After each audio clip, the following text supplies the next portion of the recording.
Assalamualaikum warahmatullahi wabarakatuh.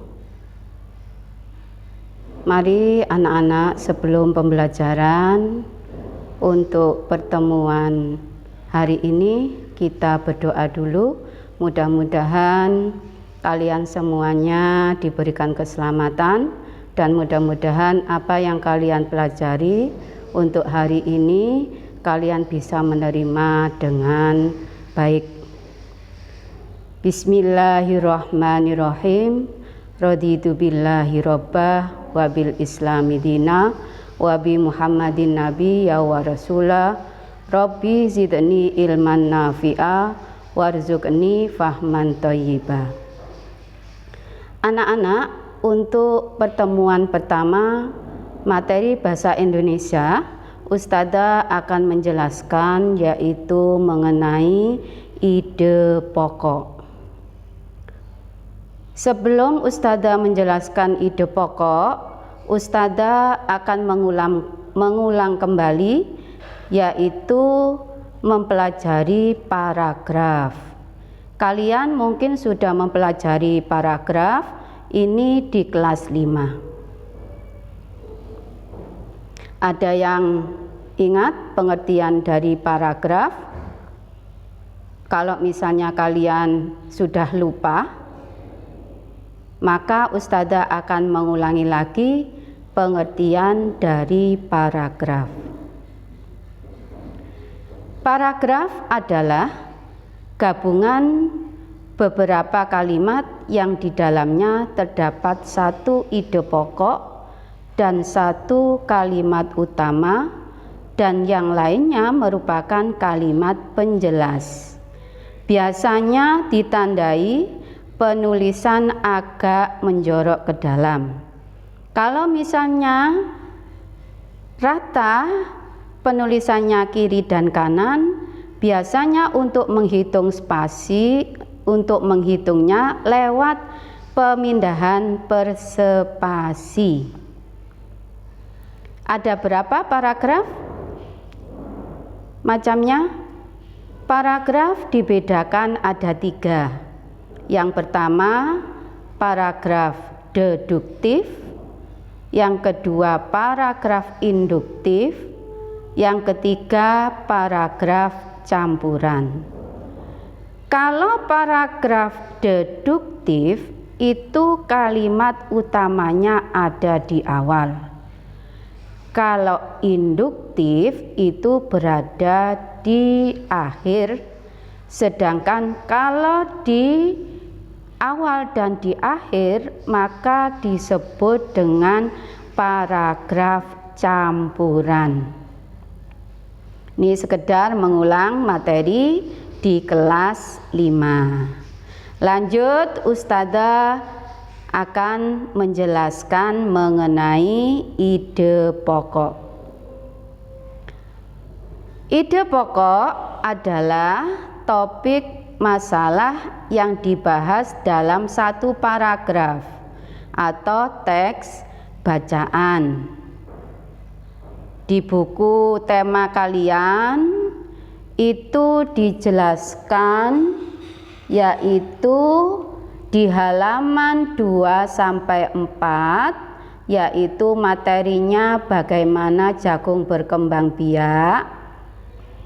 Di situ ada 5 paragraf, kemudian halaman 36 sampai 37 yaitu tumbuhan sumber kehidupan, kemudian halaman 57 sampai 58 tumbuhan sumber karbohidrat, protein dan vitamin. Kemudian kalimat utama sekarang, yaitu kalimat yang penting yang mewakili dalam satu paragraf. Biasanya dalam paragraf itu kan ada lebih dari satu kalimat. Jadi yang pertama itu ada namanya kalimat utama, sedangkan yang lainnya itu merupakan kalimat penjelas. Sudah memahami ya? Sambil dilihat di buku tema. Setelah kita memahami ide pokok, maka berikutnya dari ide pokok kita mempelajari materi kesimpulan. Jadi dari bacaan yang panjang, intinya dalam satu paragraf itu kita jadikan pendek, kita ringkas poinnya saja, maka namanya kesimpulan. Kesimpulan yang baik itu harus berisikan yang pertama, ada pesan yang ingin disampaikan kepada pembaca. Yang kedua, intisari dari tulisan.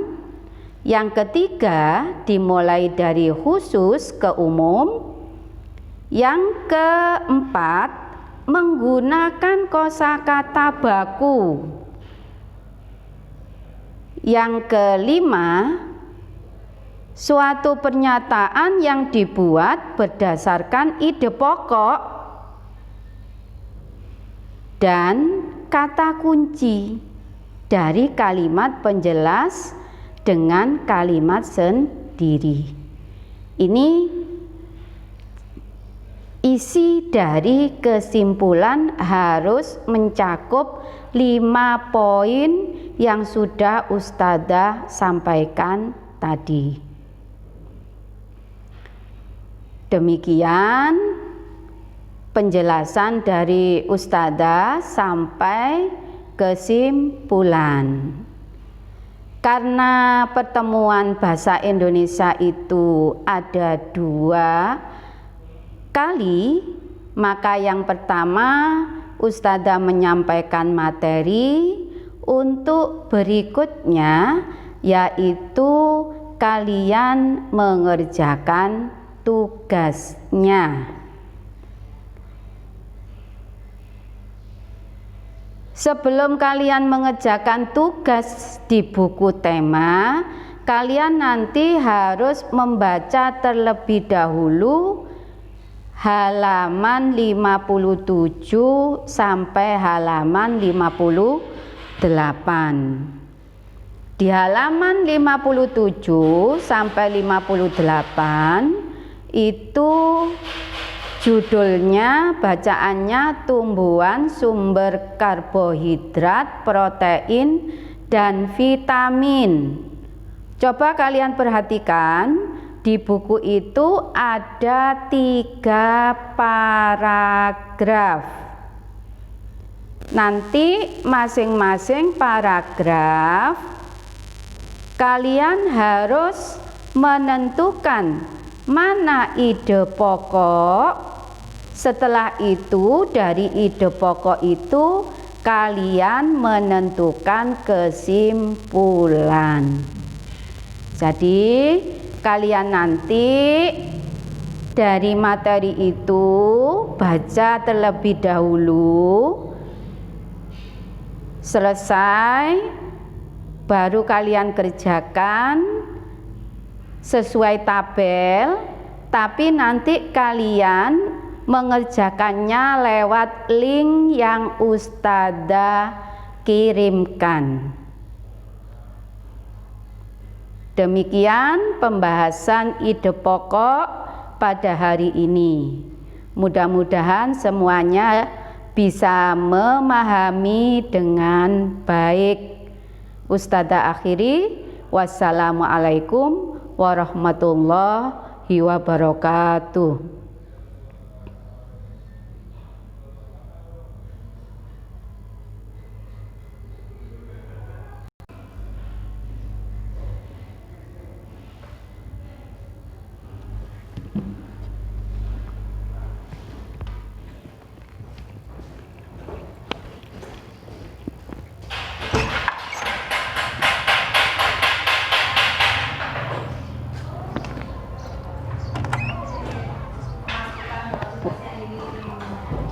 Delokno. Wis saiki, wis mari. Wis mandek aja.